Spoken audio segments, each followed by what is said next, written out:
Început de aprilie, vreme călduroasă, deja e cazul să începem un nou sezon de karting. Romanian Karting Masters începe la București în acest weekend și acțiunea va fi la 7 categorii, exact cum a fost și în sezoanele precedente.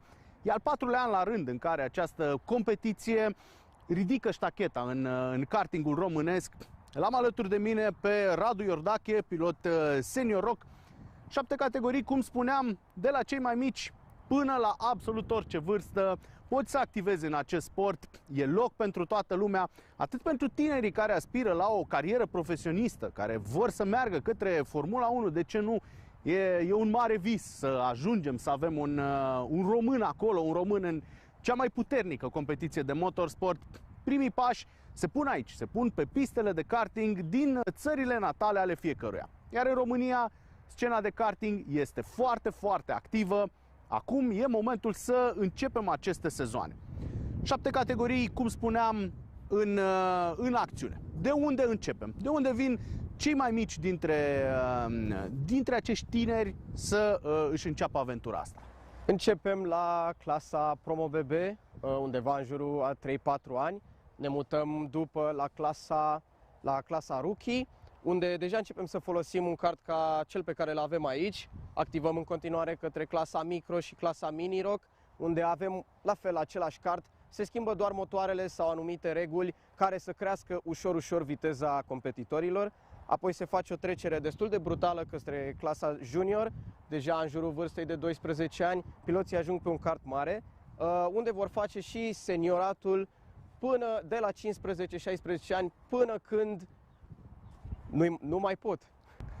Sau până când nu-și mai doresc. Practic, crește progresiv viteza, crește progresiv nivelul de dificultate. La clasele micro, mini și junior se dă marea bătălie. Acolo avem piloți care ulterior concurează și pe plan internațional, care merg și ne reprezintă în cea mai puternică țară în care se dispută competiții de karting, în Italia, desigur. Însă bazele și foarte mulți kilometri se pun aici. La ce viteze putem ajunge în momentul în care suntem la o categorie senior? Asta variază foarte mult în funcție de circuit. În România, Romanian Karting Masters își desfășoară activitatea pe mai multe piste. Avem circuite tehnice, cum este acesta de la București, și circuite de viteză, cum este cel de la Târgu Secuiesc. Acolo putem atinge viteze de până la 130-140 de km pe oră, datorită liniei foarte lungi drepte. Mari piloți de Formula 1, chiar și acum, în momentul în care îi urmărim pe rețelele sociale, vedem cum nu uită niciodată de karting, trăirile acestea primare pe care le-au cunoscut încă din copilărie, rămân acolo vii în amintirea lor și oricând rămâne o plăcere. Kartingul e cea mai intensă experiență, chiar dacă ajungi sau nu în automobilism mai târziu, e prima iubire, dincolo de clișee, nu se uită niciodată. Cum e pentru tine? Este un sport foarte solicitant, de aceea și piloții, cum spunea și Alexandru, toți piloții de Formula 1 în afara sezonului se întorc în karting, îi ajută foarte mult să se pregătească, să-și pună baza pentru un nou sezon. Și pentru noi este un sport care ne disciplinează, dar ne dă și toată această doză de adrenalină. În același timp ne simțim foarte bine în pistă și o atmosferă foarte bună între toți competitorii. Marea noutate a acestui sezon o reprezintă anvelopele. O noutate, cum spuneam, anvelopele Vanto, o necunoscută pentru toată lumea, foarte puține zile de test acum la începutul sezonului. Practic asta va echilibra puțin valorile.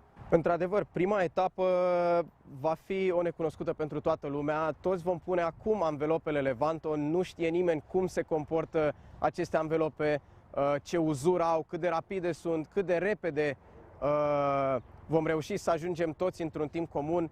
Va fi o etapă foarte interesantă. De la 4 ani până la mai bine de 60 de ani, toată lumea poate să vină să-și seteze diverse obiective competiționale sau pur de distracție. E loc pentru toată lumea la Romanian Karting Masters 2021. Începe acum!